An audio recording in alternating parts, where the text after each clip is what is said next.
And 18th verse started what are the vision of such people who focuses on Supreme. So 18th verse described about they have equal vision. Hmm. So they see all different species with a equal vision. So they are on the Brahman platform. And then verse number 20 to 21, they discussed 8 symptoms of self-realized person. First symptom was that he doesn't rejoice something pleasant. Second was he doesn't lament for something unpleasant. Third one was fixed intelligence. Fourth one was unbewildered. Fifth one was he knows the science of God. Sixth is he's situated in transcendence. Seventh is he's unattracted to material pleasure. And eighth one was enjoys pleasure within. Then 22nd verse described how this sense enjoyment is ultimately distressful. Yehi sansparshja bhoga dukkha yonaya evate adyantavanta kaunteya nateshu ramate buddha. Sense enjoyment, although in the beginning the word is enjoyment, but it gives a contrary result. It gives the opposite result, that is distress. And then 23rd verse discussed, but yes, sense enjoyment may bring the distress. But even just by knowing this, the urges for sense enjoyment don't go away. The urges remain. The force for sense enjoyment remains. So the question is that how long one has to tolerate these urges? And the 23rd was discussed that one has to tolerate them till end of one's life. How long will we have to tolerate the pushings of mind and senses? Does Maya give up upon us at particular time? अभी ऐसा हो जाएगा क्या कि एक दिन no Maya? Do we wake up one day liberated, freed from all impediments caused by the mind and senses? अभी एक दिन ऐसा हो गया कि no more Maya. We are totally free from Maya. ऐसा होता है क्या? So the 23rd verse answers that the sense attraction must be tolerated until death. Till we give up this body, we have to tolerate this sense attraction. Because, even somebody may become old also, but that is not a guarantee that he will not have any sense attraction. There have been many big controllers of senses, but in old age also, sometimes some of them fell prey to sense enjoyment. So till one dies, one has to control this, tolerate these sense urges. But how we remain tolerant? We can remain tolerant by fixing our consciousness on Krishna. This is the only way to tolerate these urges. So pleasure of Krishna consciousness combined with conviction that in this world nothing can bring lasting happiness, that will help us to tolerate the pushings of body and mind. So basically intellectual conviction of the philosophy and higher taste, pleasure of Krishna consciousness. So that brings us, that helps us to tolerate these urges. So now let us talk about 24th verse. So please recite 24th verse. I'll only recite to you at the end of the list. Yes, please. Yonta Sukantararama Yonta sukhantararama Tathantar Jyotirevayah tathantar jyotirevayah Sayogi Brahma Nirvanam sayogi brahma nirvanam Brahma Bhuto Dikachati. brahma bhuto dhigacchati. Translation: one whose happiness is within, who is active and rejoices within, and whose aim is inward, is actually the perfect mystic. He is liberated in the Supreme and ultimately he attains the Supreme. Yeah. So this is what is that higher taste or what is that happiness? So that is delighting inwards. That is of the Brahma Bhuta stage. Hmm. Those whose happiness is inward, Anta Sukha. The whole world is searching for the happiness outside. Actually, the happiness is within. Hmm. What do you mean by that happiness is within? You must have heard many spiritualists saying like this similar thing. अपने अंदर खुशी को ढूंढो. Hmm. Try to search happiness within your own heart. So, anta sukha. So, what do you mean by that? So, antar atma, arama, hmm, or antar jyoti. Hmm. So, one who takes happiness within means one who takes happiness in the soul, one's identity as a soul, and one's relationship with super soul. So, that is the source of happiness for a mystic or yogi. Hmm. So, he self-realized, liberated, and attains supreme. Such a person attains Brahma Nirvanam. So that is what is understood as happiness within, means happiness in the one's relationship with the Supreme Lord. Okay, please read purport, Shantanu Prabhu. Yes, Prabhuji. Purport. Unless one is able to relish happiness from within, how can one retire from external engagements meant for deriving superficial happiness? A liberated person enjoys happiness by factual experience. He can, therefore, sit silently at any place and enjoy the activities of life from within.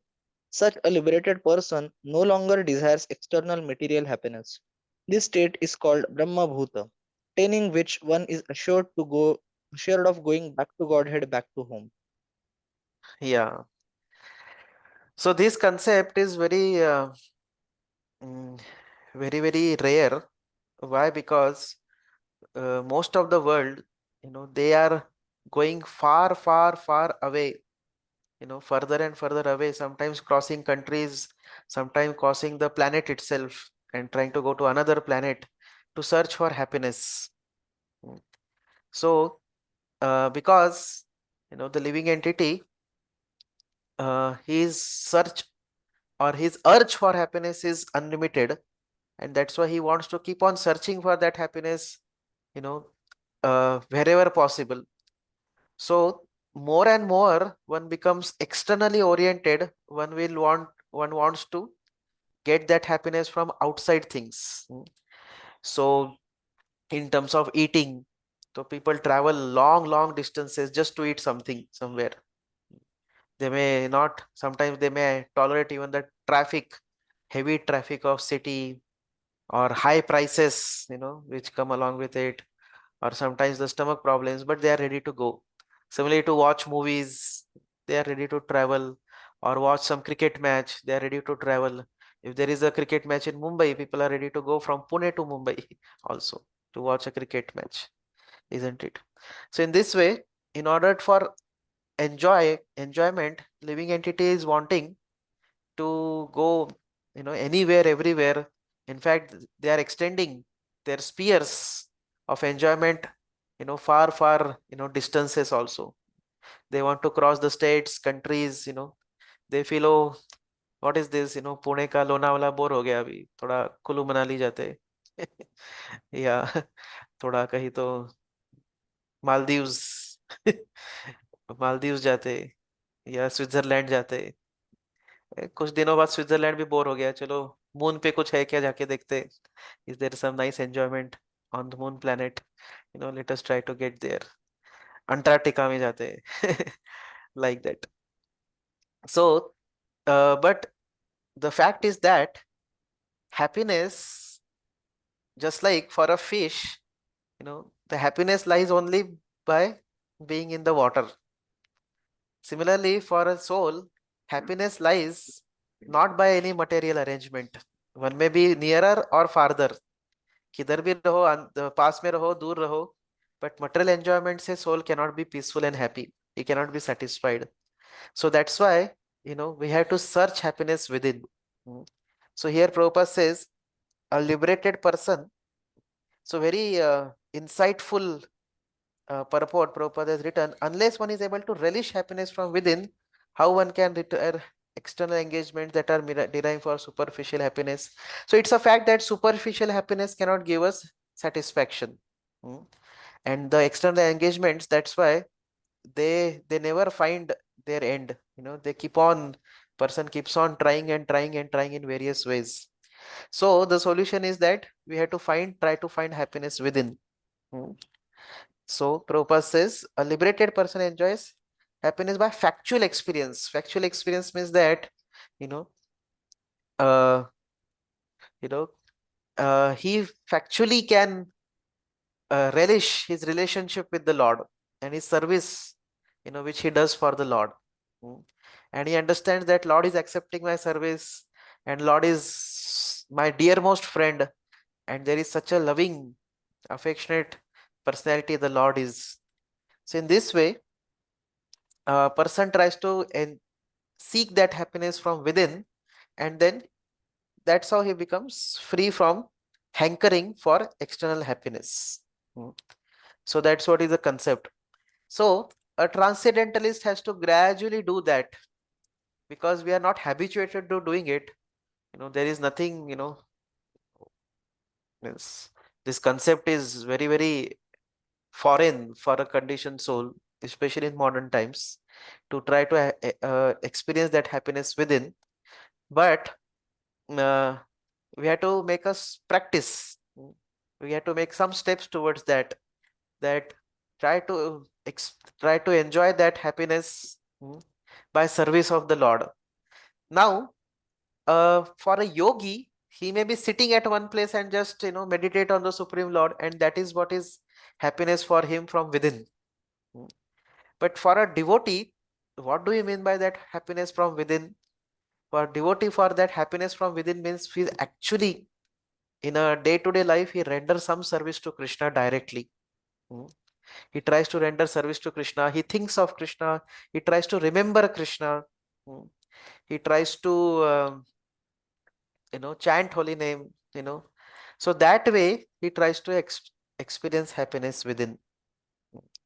So by that particular pleasure of Krishna consciousness, which one gets by rendering service to Krishna, by experiencing Krishna's shelter, so that is called as trying to enjoy happiness within. So uh, that's what he is saying. So in this way, after so we must get a higher taste. That is, there is no option to that, and it is an urgent thing. Mm. So it's an urgent thing to get a higher taste. So how do we get a higher taste? For that, we have to hear, we have to chant, and we have to have good association. We have to engage our propensities in Krishna's service. By that, we get higher taste. By hearing, by chanting, by good association, and also by engaging our propensities in Lord's service. If we don't develop this higher taste and don't do these things, then we will not be able to tolerate the urges of senses over the period of time, and the senses will overcome us. So that's why we should, be diligent to develop that higher taste in our life. So in this way, Krishna is giving now more symptoms of such a person. So please recite 25th verse.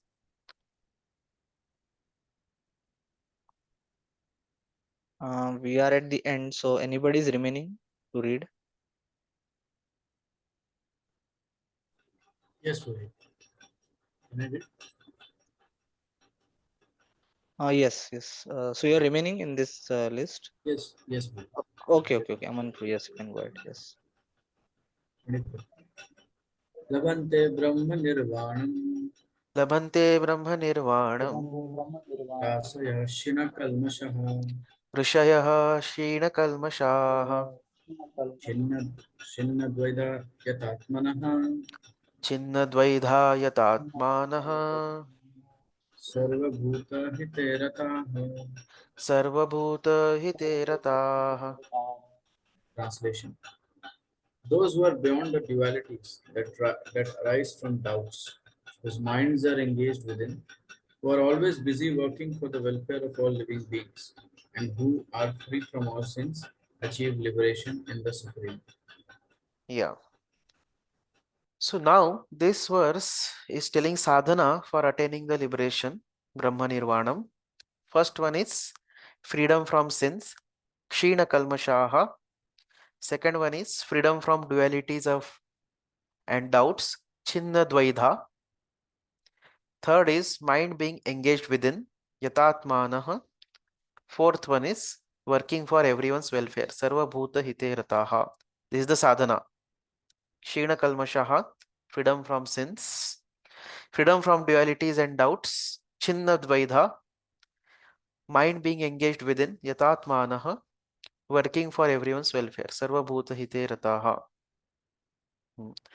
So in the purport, Prabhupada says that when a person is actually in the knowledge that Krishna is fountainhead of everything, then when he acts in that spirit, then he acts for everyone.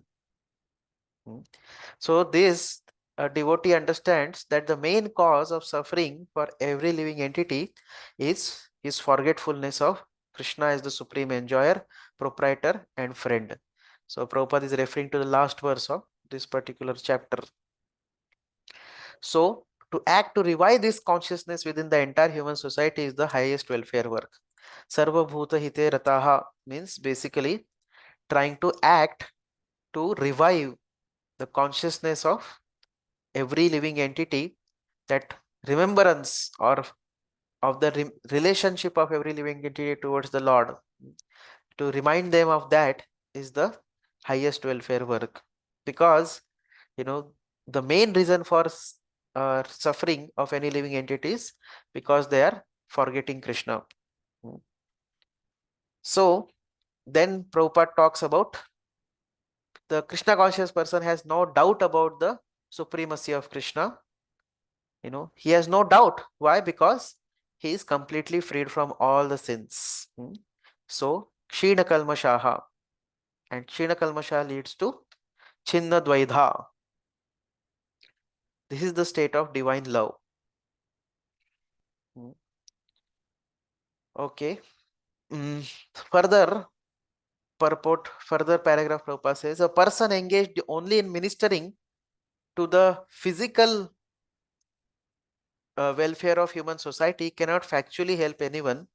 Temporarily, relief of the external body and the mind is not satisfactory. The real cause of one's difficulties is hard struggle for the life that may be found in one's forgetfulness of his relationship with the Supreme Lord. When a man is fully conscious of his relationship with Krishna, he is actually a liberated soul, although he may be in the material tabernacle. Again, Prabhupada comes back to this Sarva Bhuta Hite Rataha. So what he says, that the real reason for somebody's suffering is hard struggle in this material existence is forgetfulness of the Lord. So even though one may give some kind of physical relief or emotional relief for a person, so that may be helpful, but it is a temporarily helpful solution. It is not permanently helpful. But when a person's Krishna consciousness is revived, then person finds eternal happiness. So although such a person may be in the material tabernacle, he may be in the struggles of material existence, but because of his being conscious of Krishna, because of his acting in relationship with Krishna, he is a liberated soul, although within material world. Although externally it may appear that he is within the world, but he is actually liberated. So in this way, after reading this 24th and 25th verse, one may think that achieving liberation is too difficult, isn't it? It's a very, very difficult task to achieve liberation. So in this way, one may get discouraged. So in 24th verse, Prabhupada, his translation, he uses the word ultimately. 24th verse, Prabhupada used the word ultimately. Ultimately, word Prabhupada uses as if to caution us that the result won't be quickly achieved. Similarly, the qualities mentioned in these two verses are rarely found. 24th and 25th verse, the qualities mentioned, they are rarely found. Mm. But in the next verse, Krishna speaks reassuringly. He assures, don't worry. Mm. Although things may appear to be difficult, but one will gain the result. So please recite 26th verse. Anyone else remaining in the list? Ayan Prabhu yesterday. Yeah, who was that? I'm Oh yes, the rest of yes. Can go.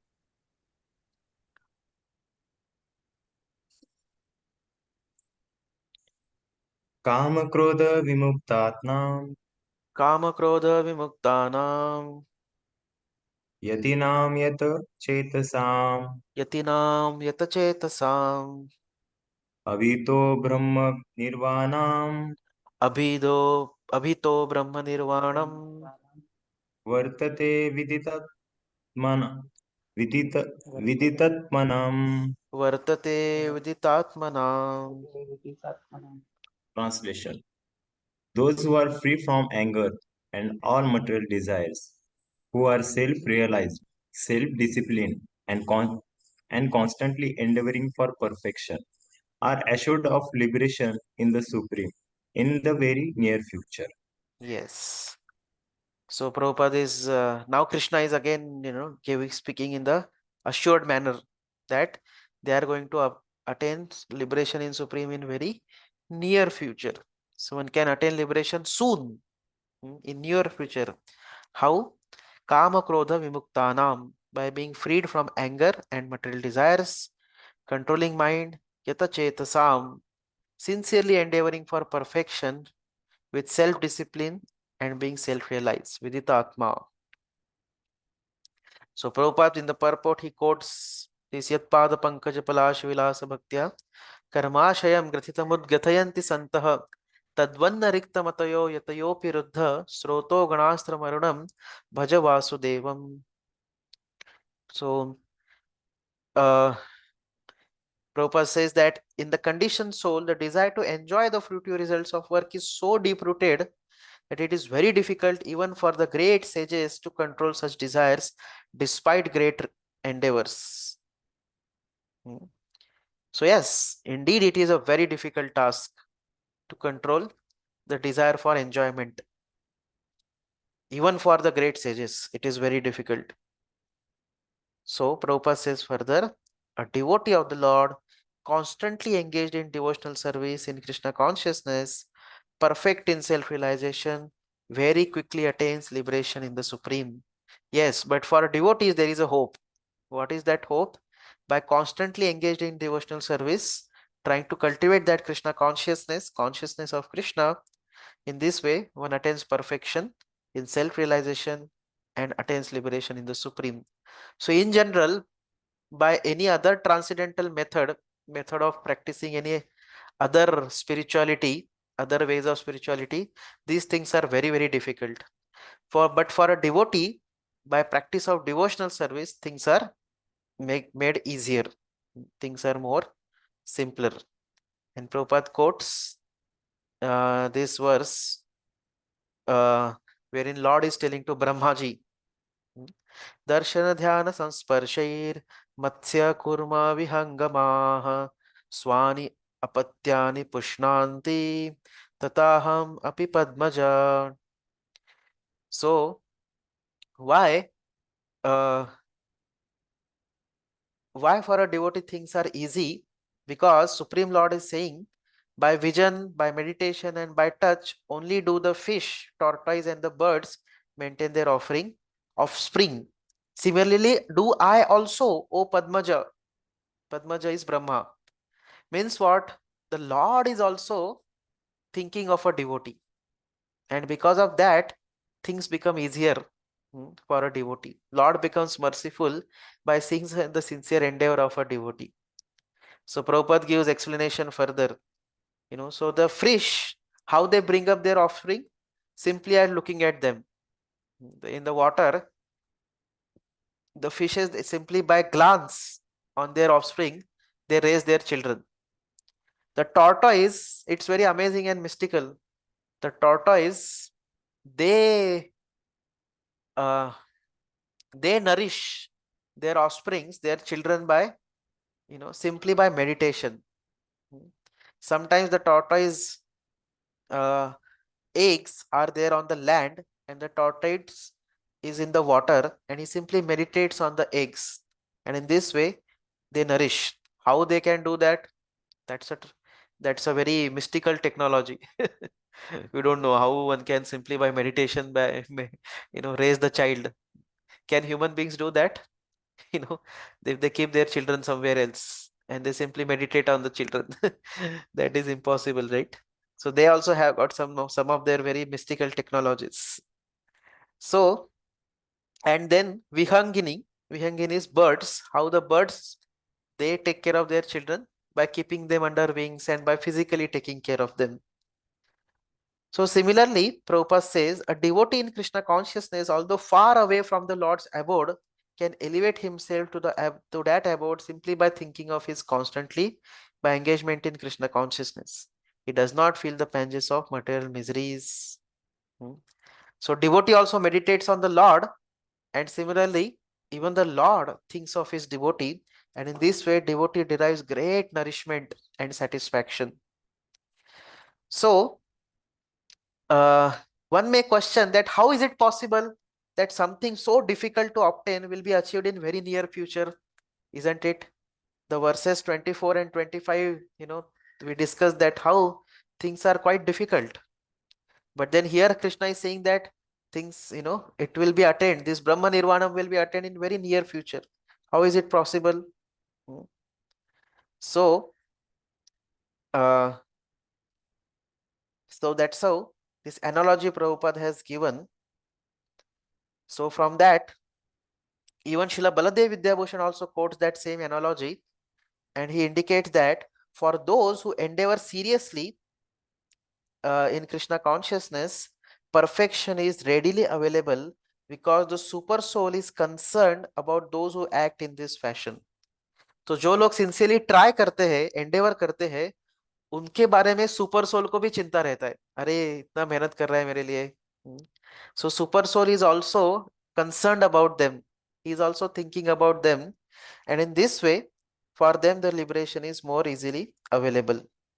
By sincerely fixing their minds on the Lord, they evoke the mercy of the super soul. They invoke the mercy of the Lord. Because of their endeavors, Lord becomes merciful unto them, and that's how he gives them the state of Brahma Nirvanam. So in this way, Krishna, in this now particular chapter, he has completed uh, his discussion of how to gain liberation by working in complete knowledge of the super soul. Hmm. So one can attain liberation by the knowledge of the super soul through the process of Nishkama Karma Yoga. Now, next two verses, Krishna is going to speak about how to achieve that same liberated condition through Ashtanga Yoga. Hmm. So these now next two verses, they introduce the chapter number 6. They are like prelude for chapter number 6, that is Ashtanga Yoga or Dhyana Yoga. So 27th and 28th verse are basically belonging to Ashtanga Yoga. Okay, so please recite these two verses, 27, 28 verse. Anybody remaining? Fan versus. Yes, please. Okay, Deepak Bro. Yes. स्पर्शन कृत्वा बहिर्भ्याम् Sparshan krutva bahirbahyam चक्षुर्चैवान्तरे भ्रुवोः चक्षुश्चैवान्तरे भ्रुवोः प्राणापानो समो कृत्वा प्राणापानौ समौ कृत्वा नासाभ्यन्तरचारिणो नासाभ्यन्तरचारिणौ यथेन्द्रियमनोबुद्धिर् यतेन्द्रिय मनोबुद्धिर् मुनिर्मोक्ष मोक्षपरायण मुनिर्मोक्षपरायणः विगतेच्छा भयक्रोध विगतेच्छा भयक्रोधो यः सदा मुक्त एव स. यः सदा मुक्त एव सः. Translation: shutting out all external sense objects keeping the eyes and vision concentrated between the two eyebrows, suspending the inward and outward breaths within the nostrils, and thus controlling the mind, senses, and intelligence. The transcendentalist, aiming at liberation, becomes free from desire, free and anger.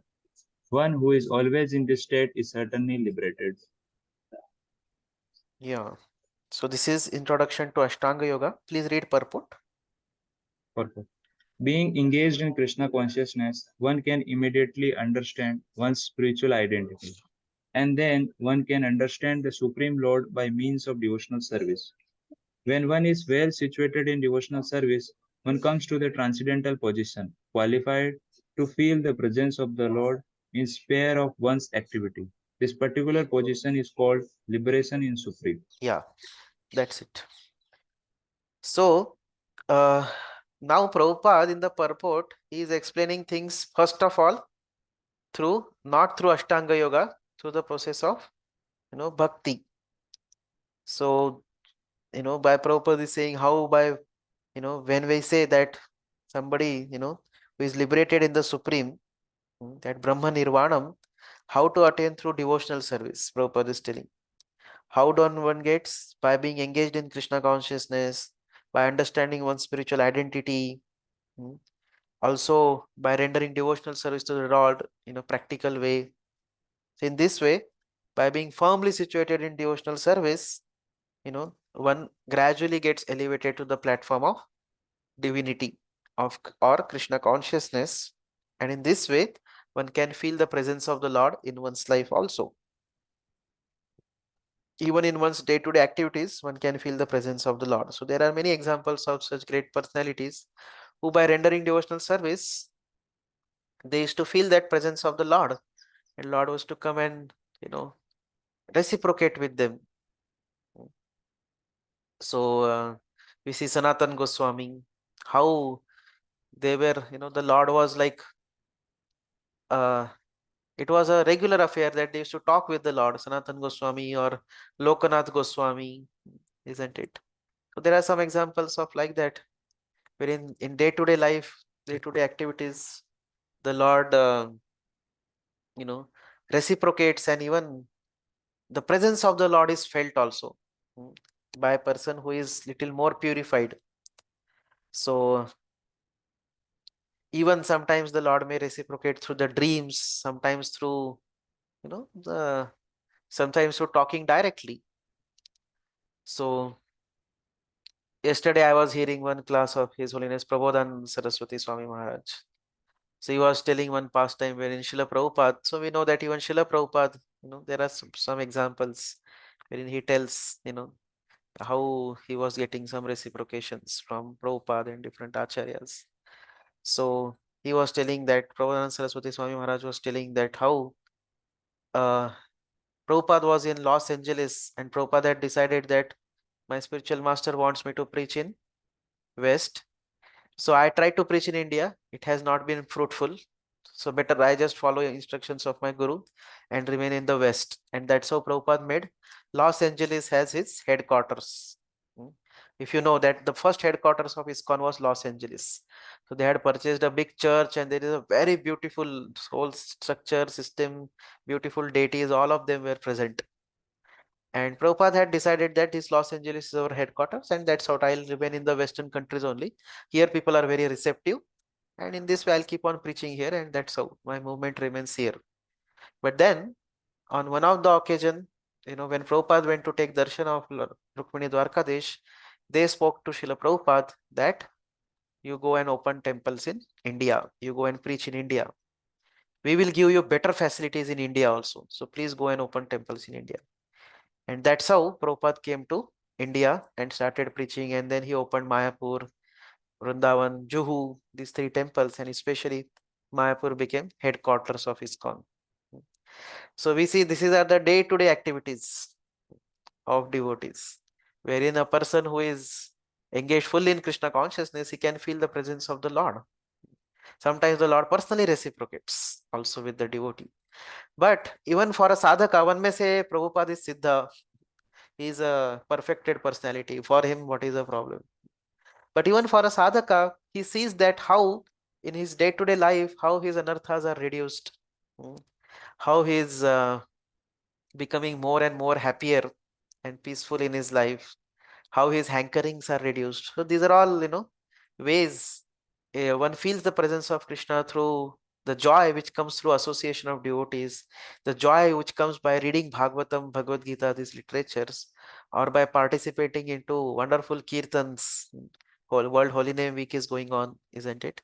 Or by rendering wonderful services to Krishna. So in this way, there is a presence of Krishna which is felt.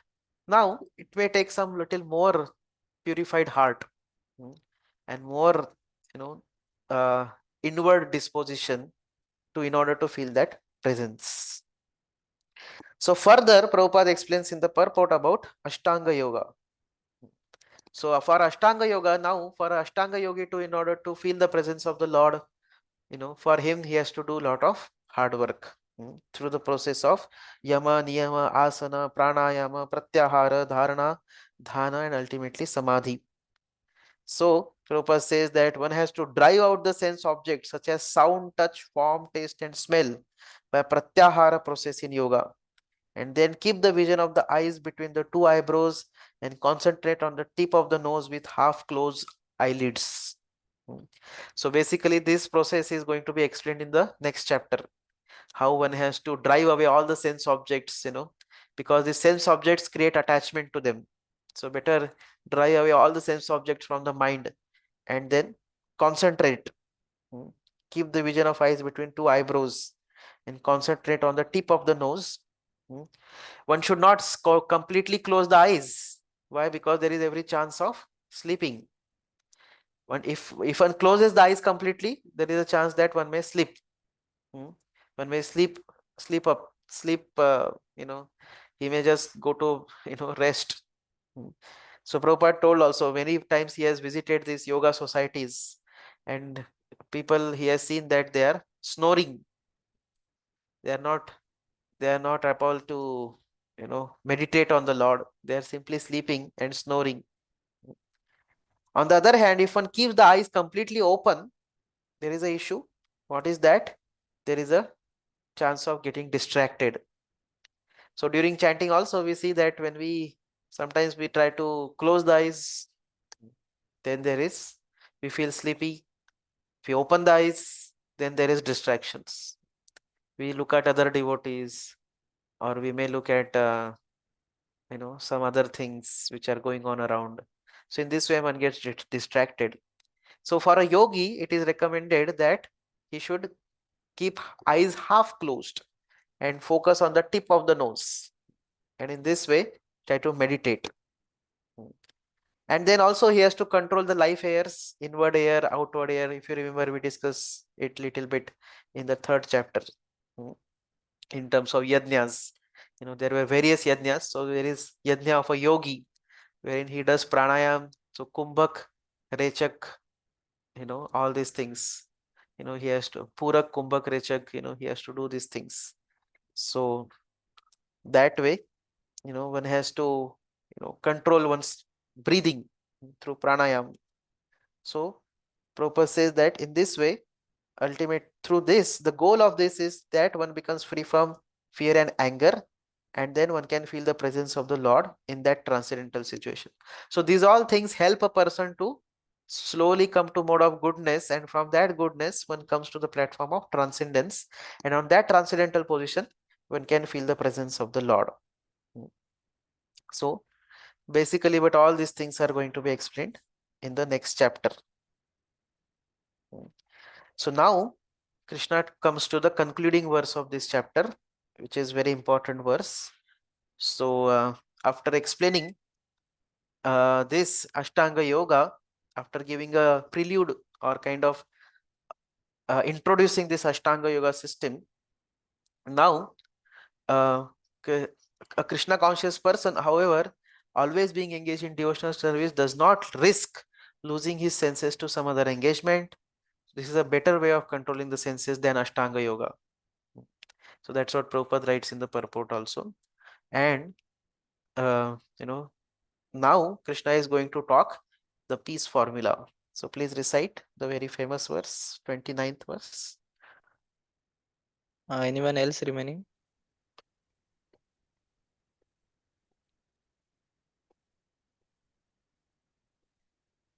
Ayan Prabhu, you are remaining, I guess.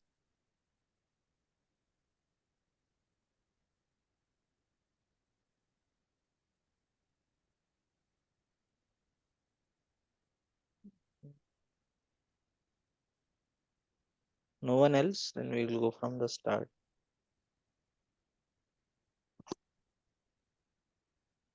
Okay. Aditya Prabhu, Aditya Varanku.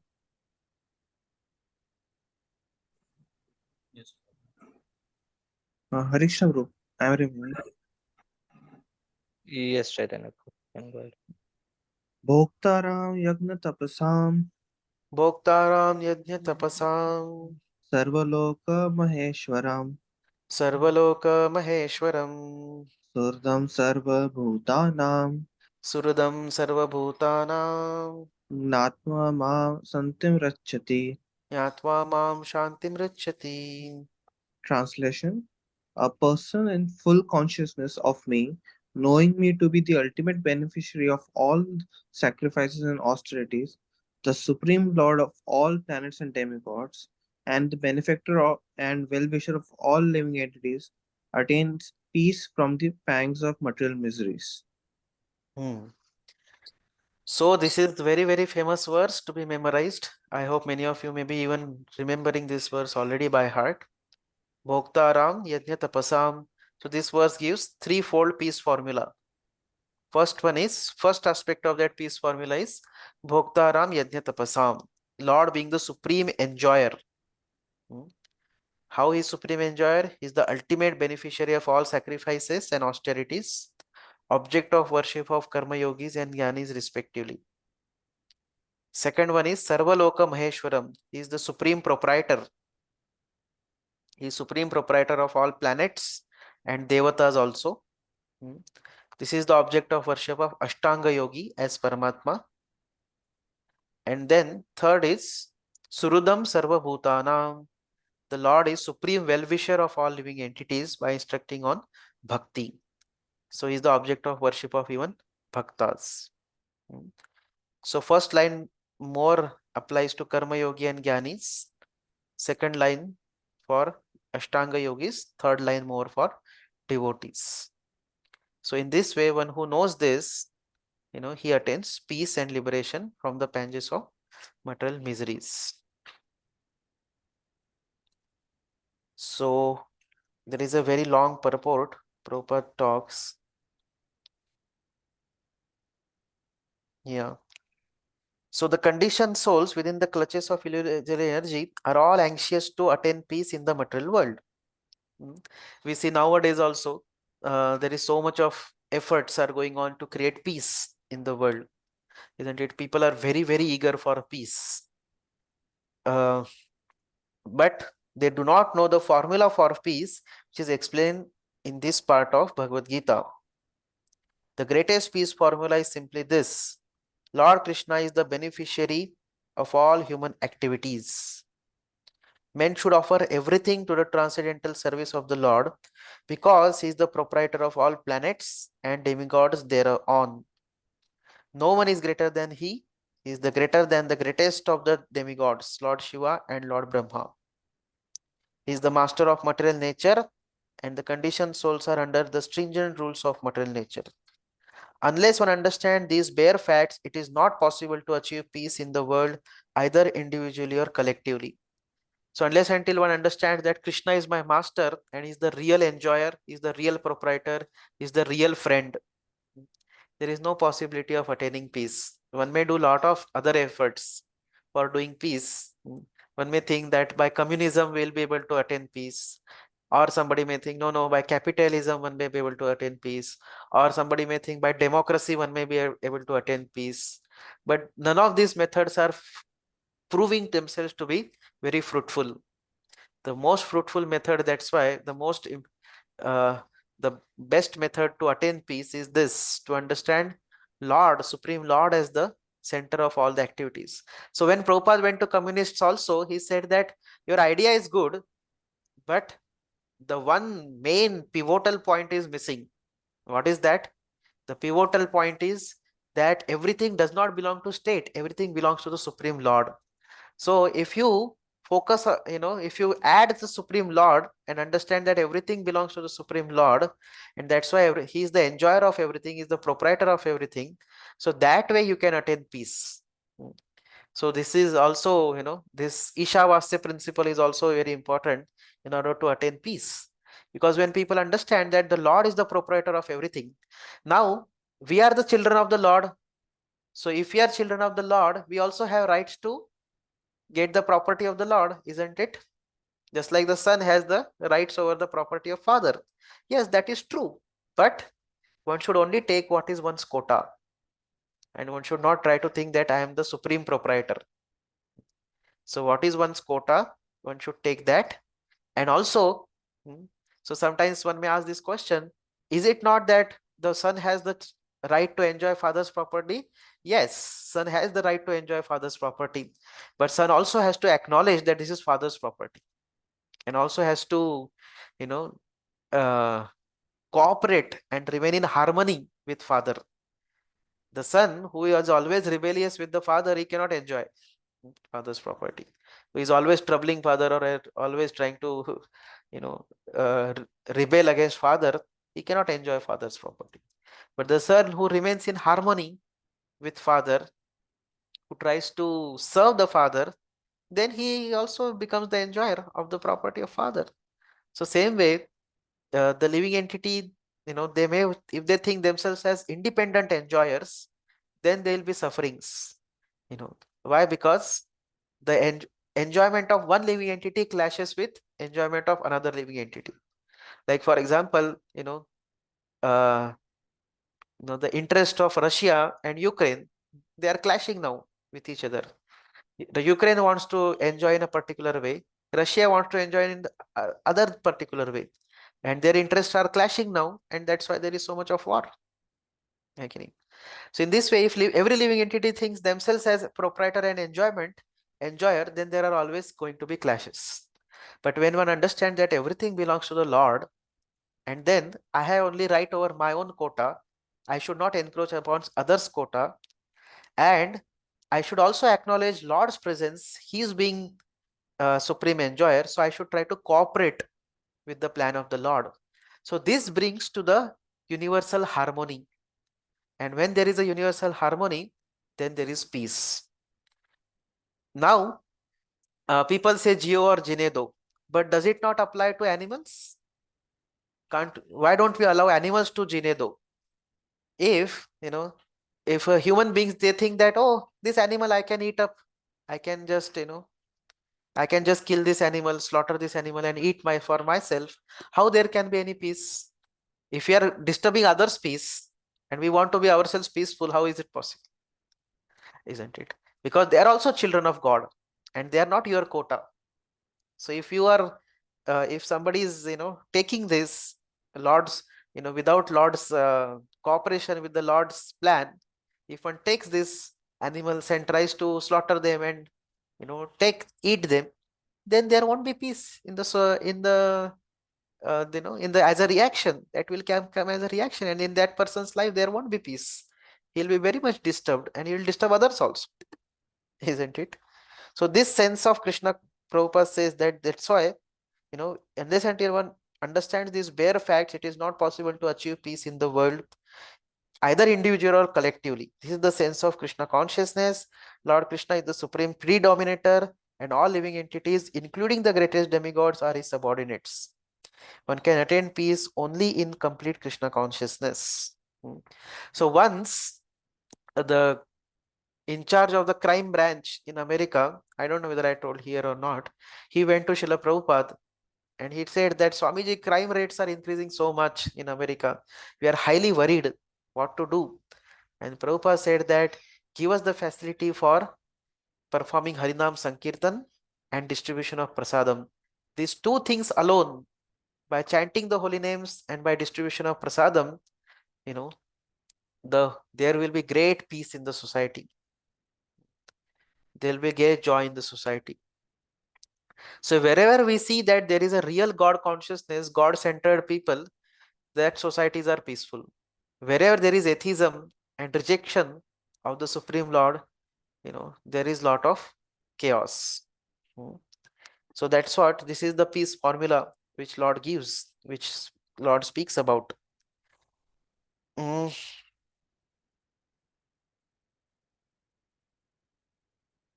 So in this way, Krishna also in this particular chapter, in this particular verse, he has summarized many of the topics which are discussed so far in Bhagavad Gita. And in this way, he has put them in the context of achieving liberation. Bhoktaram Yajna and Sarvaloka Maheshwaram refer to Krishna, not to the demigods, as the final enjoyer of all sacrifices performed by one practicing Karma Kanda or Karma Yoga. So although one may be performing some Karma Kanda or Karma Yoga for particular demigods or Brahma Jyoti, but ultimate beneficiary and ultimate goal uh, is Supreme Lord.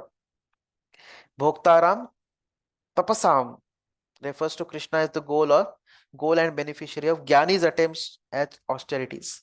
So Jnanis may be attempting austerities, but he is also the ultimate goal for such austerities. Surudam Sarva Bhutanam is directed to the yogis who meditate on the super soul, because it is the super soul who is well-wishing friend, accompanies Jiva from body to body. He is the best well-wishing friend of everyone, because he is the one who comes life after life. Any person in this world, can we say that he will come with me of life after life? So who is better friend than Krishna? He is ready to come every life, for us. Even if we go in the most, if one becomes worm in the stool also, even in that body, Krishna doesn't reject us. He is ready to come with us.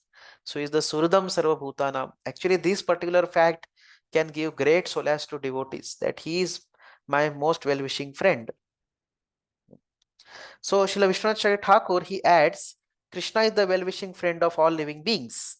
He is mercifully bestowing benefit through his devotees in the form of their instructions on devotional service. So this is how he is well-wishing friend. How Krishna is well-wishing friend of conditioned souls, especially because he bestows his mercies through devotees. So devotees are agents of Krishna's mercy. And how devotees' mercy comes in the form of their instructions on devotional service. Knowing Krishna's position in relation to activities of Karma Kanda or Karma Yoga, understanding the knowledge of him as the goal of tapasya, and finally recognizing him as the well-wishing friend in everyone's heart brings us only to the true platform of peace, that is liberation from material world. So His Grace Bhurijan Prabhu, he gives a reference to one lecture which Prabhupada gave on October 14, 1968 in Seattle. This particular verse Prabhupada gave a lecture. So he says, Krishna is always our natural friend. That is stated in Bhagavad Gita. Surudam Sarva Bhutanam. Surudam means Surut. There are different names in Sanskrit for different kinds of friends. One friend is called Bandhu, one is called Mitra, and one is called Surut. So Krishna says, I am Surut, which means such a friend. A friend sincerely wants your happiness. A Surut is a real friend, and Mitra is a social friendship. Bandhu is an official friendship. Like when we have a class friend, we may say, he's a classmate. So classmate may not be really a friend. There may not be much relationship, but he's Bandhu. He's an official friend. And there is a social friend, but Surut means one actually desires good for his friend, sincere friend. Krishna is Surut. He's always wishing my good, and he's therefore canvassing me. Please, you surrender unto me. Just like a father says, my dear boy, why are you acting independently? Foolishly you are suffering. Just surrender unto me. I shall give you protection. Similarly, Krishna is a friend like a father. He's always asking, and he is going with me in every type of body. Even if I get the body of a dog, Krishna is always there with me. Even with cats, dogs, hogs, or any lower type of animal, he has no hesitation. He is so friendly that wherever his friend is going, he's also going there. That is the nature of friendship of Krishna. He never forsakes any living entity. He never gives up any living entity under any condition. Although the living entity may rebel against him like anything, still Lord is such a wonderful friend that he always accompanies him. Living entity may, say that I don't want to do anything. I want to be atheist. I deny your existence. Antagonistic. I am, heavily against your existence. In fact, God is the cause of all the problems of this world. So even though the conditioned soul may blame the Lord, rebel against the Lord, even he may reject the Lord, he deny his existence, Lord never leaves him. What a friend he is, isn't it? So that's why he's Surut. As Paramatma, he is doing friendly activities. He is sending his bona fide servant as spiritual master. He is coming as incarnations, and he is coming as a devotee, Lord Chaitanya. He is helping us in so many ways, but we are so foolish that we are not accepting him. Nobody can be a better friend than Krishna, but we are so much unfortunate, so much captivated by external energy that we don't accept Krishna as our friend. Hmm. This is what Prabhupada says in the lecture. Hmm. That Krishna is not just some official friend. Paramatma hai, koi to hai, relationship hai. ऐसे ही एक official या social relationship है. No, Krishna is heart to heart friend. So this jnana, knowledge that we are eternal souls, renunciation and sense control cannot actually give us liberation. We must take shelter of our dearmost friend Krishna. So that is what is important thing. We must take shelter of our dearmost friend Krishna. So now in the purport further, if you see, this is Prabhupada's style, that he always gives summary of the entire chapter in the purport. So please read Chaitanya Prabhu. This purport beginning, this paragraph beginning from this 5th chapter is a practical explanation.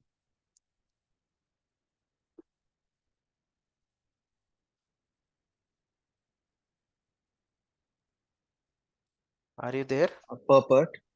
Please read. The conditioned souls within the clutches of No. all. The paragraph which begins from this 5th chapter is a practical explanation. That's where the summary of the entire 5th chapter starts. You got that paragraph? This 5th chapter is a practical explanation. This 5th chapter is a practical explanation of Krishna consciousness, generally known as Karma Yoga. The question of mental speculation as to how Karma Yoga can give liberation is answered herewith. To work in Krishna consciousness is to work with the complete knowledge of the Lord as the predominator. Such work is not different from transcendental knowledge. Direct Krishna consciousness is Bhakti Yoga, and Jnana Yoga is path leading to Bhakti Yoga. Krishna consciousness means to work in full knowledge of one's relationship with the Supreme Absolute, and the perfection of this consciousness is full knowledge of Krishna, or the Supreme Personality of Godhead. A pure soul is the eternal servant of God as his fragmental part and parcel. He comes into contact with Maya, illusion, due to desire to lord it over Maya, and that is the cause of his many sufferings. As long as he is in contact with matter, he has to execute work in terms of material necessities. Krishna consciousness, however, brings one into spiritual life even while one is within the jurisdiction of matter, for it is an arousing of spiritual existence by practice in the material world. The more one is advanced, the more he is free from the clutches of matter. The Lord is not partial toward anyone. Everything depends on one's practical performance of duties in Krishna consciousness, which helps one control the senses in every respect and conquer the influence of desire and anger. And one who stands fast in Krishna consciousness, controlling the above mentioned passions, remain factually in the transcendental stage or Brahma Nirvana. The Eightfold Yoga mysticism is automatically practiced in Krishna consciousness because the ultimate purpose is served. There is a gradual process of elevation in the practice of yama niyama, asana pranayam, pratyahara dharana, dhyana, and samadhi. But these only preface perfection by devotional service, which alone can award peace to the human being. It is the highest perfection of life. The The sense. sense, the Bhaktivedanta purport to the fifth chapter of Srimad Bhagavad Gita in the matter of Karma Yoga or action in Krishna consciousness.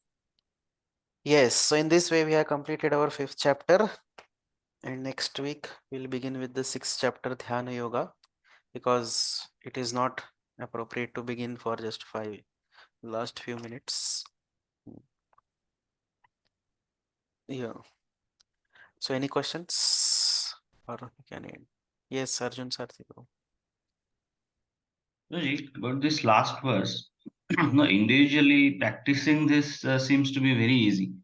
But how this can be achieved even collectively also? Because even if somebody is achieving it collectively, it becomes very difficult to find out whose quota is how much and who would dictate that actually.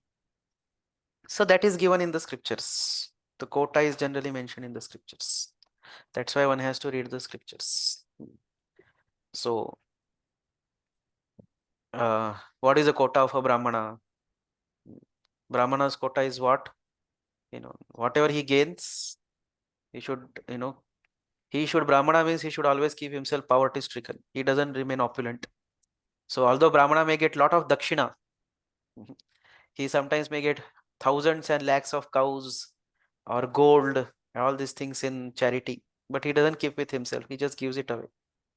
So in this way, that's what is mentioned in the scriptures. Similarly, what is the quota of a Vaishya, householder, brahmachari, grahastha, vanprastha, sannyasi? So according to that, one has to act. And Yeah, this but is the the main problem is reason. right now, I mean, we don't have varnas and ashramas also in place. Yeah, but we have ashramas at least to some degree. So we can follow to some extent. Like for a brahmachari, he should not have huge bank account with lakhs and crores of rupees for himself. This is a basic thing. He should not have a lot of what you say opulent. If he says, okay, I live in an opulent house myself, alone only in a one opulent house, so that is not a proper quota. So these are all some of the things have to be also discussed based on with some spiritual masters and all, those who are devotees who know that, what's the right thing. Similarly, for a grasta, charity is very much recommended. Otherwise, he's going beyond his quota. He's accumulating beyond his quota if he doesn't give charity. Similarly, for vanaprastha and sannyasi also, they should not have a lot of uh, opulences. So these three ashramas, they should practice more renunciation: brahmachari, grahastha, and vanaprastha ashram. Grahastha ashram also practices renunciation by limited enjoyment, restricted enjoyment, and by charity, giving up, helping others. So these are the basic guidelines. Now for detail, that's how there are detail mentioned also. Sometimes they are mentioned in the scriptures, but some we will get some more detailed guidance on the basis of from the acharyas or from the spiritual masters. So one simple example is that a quota for a brahmachari is what prasadam quota is what is cooked by a temple. He should not think that, okay, I'll also go to restaurant and eat something. I didn't like sabji today in the temple. अच्छा सब्जी नहीं बनाया आज, तो जाके restaurant में सब्जी लेके खा के आया, तो जोमेटो से बुलाता हूँ. Is going beyond his quota. Right. So the way rules and regulations are given for us, for our particular state, especially as a ashrama, so that at least we can try to follow them. So we are beginning at least to recognize our quota and eating. One basic quota devotees are already following is that they are not eating meat and all that. So that is not at all the quota. So even this much is also followed by the society today, that they refrain from meat eating or at least regulate their meat eating only on a religious basis. Even that will save a lot of troubles. So Prabhupada often would say, even if you want to eat meat, don't kill cows. So that is really bad. Prabhupada say, even if you want to kill cow, eat the flesh of dead cow. Don't kill a cow and eat. So to this extent, Prabhupada was extending it himself. कि अरे उतना भी इतना तो मत करो at least. So even this much one is followed at least.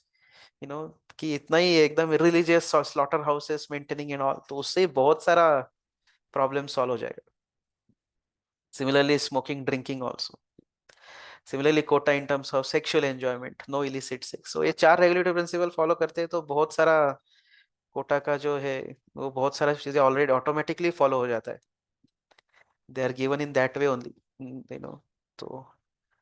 So don't enjoy only with legitimate wife, not have illicit connection with woman or for a woman with another man. So this is what these are all also refer to quota. That's not your quota, so don't try to enjoy here and there anywhere like that. तो इससे भी बहुत सारा ये चार regulative principles भी follow कर दे तो उससे भी बहुत सारा quota gets taken care like that. Even by following basic principles of bhakti, huge amount of quota issue is already taken care. There may be some further things now.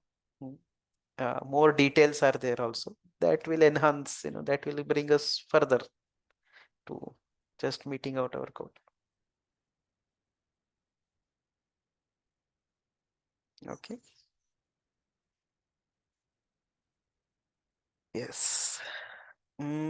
So should we stop or we have any other question?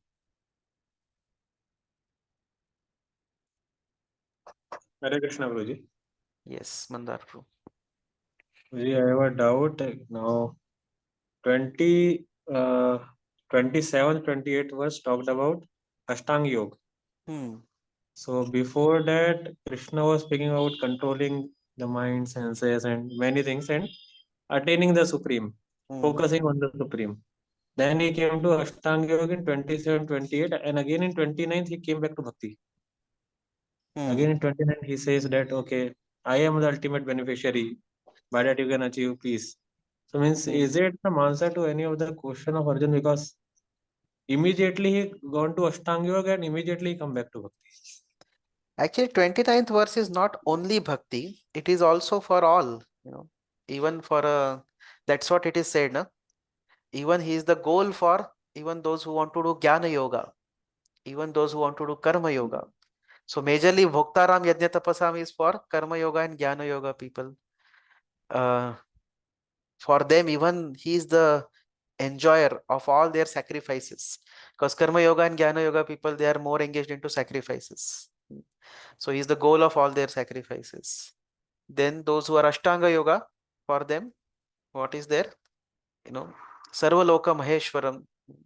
So he is the master of all planets, planetary systems and all that. So and then for bhaktas, Surudam Sarvabhutanam. So in this way, it applies to everyone. It is not only for bhakti.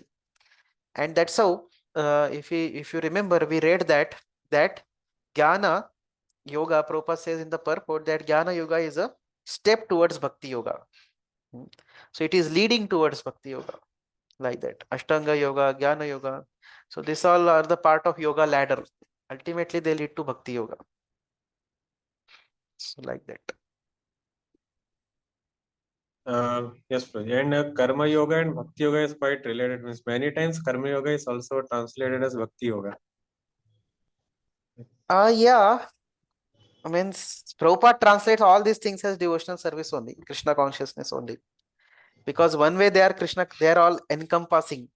Krishna consciousness encompasses all these things, all this karma yoga, even jnana yoga, ashtanga yoga also, that is all devotional service only, Prabhupada translates. Why? Because if one does it in really with a goal to please Krishna, then these are all part of bhakti only. These are all within the fold of bhakti. But if they are done for Brahman realization or something like that, then that doesn't become part of bhakti. But in general, these things like karma yoga is basically trying to offer fruits of one activities to Krishna. So it becomes bhakti. Krishna, Vishnu, it becomes bhakti. But if one tries to do it for the sake of just, because it anyways doesn't belong to me, just as a tyaga, he does karma yoga.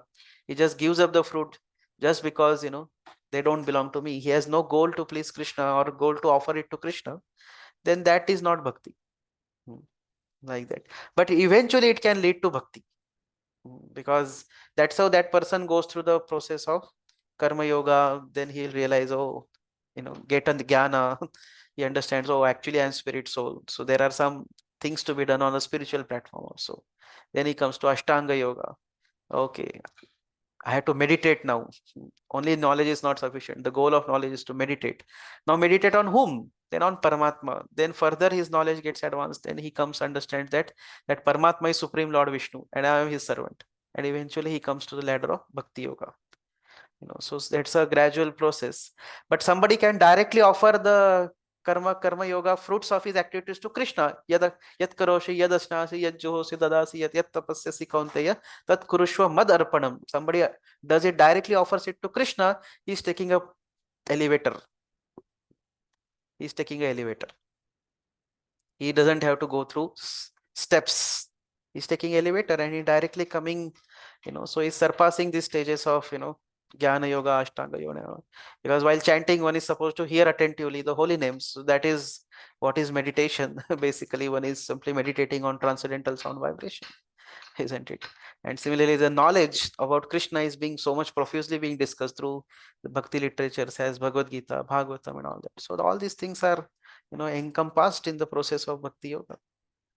So as soon as the object of all these things becomes Krishna, then it all is encompassed or it is accommodated in the Bhakti Yoga.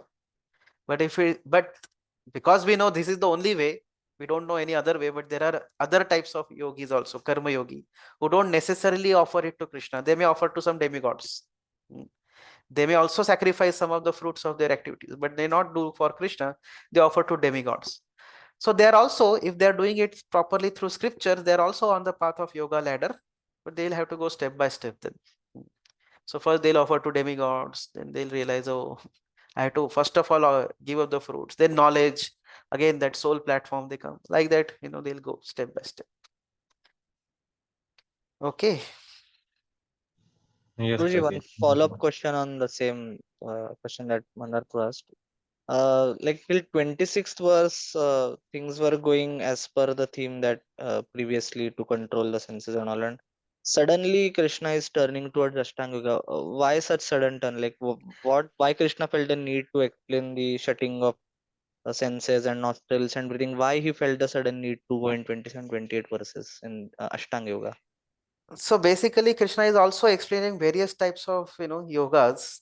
So he has explained karma yoga in 3rd chapter, then jnana yoga in 4th chapter. Again he came to karma yoga with full knowledge. Basically kind of more nishkama karma yoga was spoken in the 5th chapter, and then that's why it appears like combination of karma yoga and jnana yoga in 5th chapter. And in the 6th chapter now he is going to talk about ashtanga yoga. So these are the various yogas Krishna is going to speak about.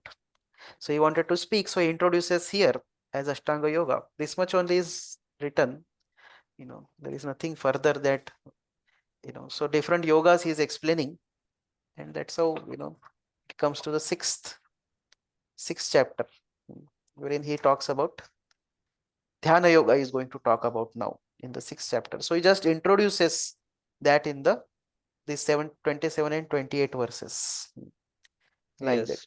Like because in the start of the 5th chapter, the whole 5th chapter is actually the answer to the question that Arjuna asked, that whether I should renounce or whether I should work. And so he has pretty much concluded till verse 26 that what actually should be done, right? And then Arjuna has not explicitly asked about Ashtanga Yoga.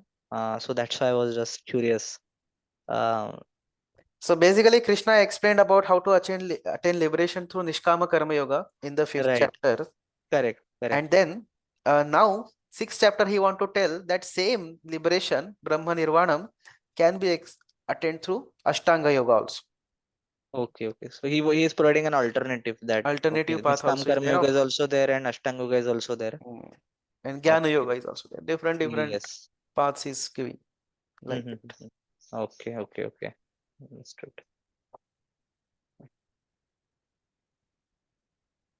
Okay. Okay, Prabhus, thank you very much. Hare Krishna. ग्रंथराज श्रीमद् भगवद गीता की जय, Srila Jai. Prabhupada की जय जय। Jai. जय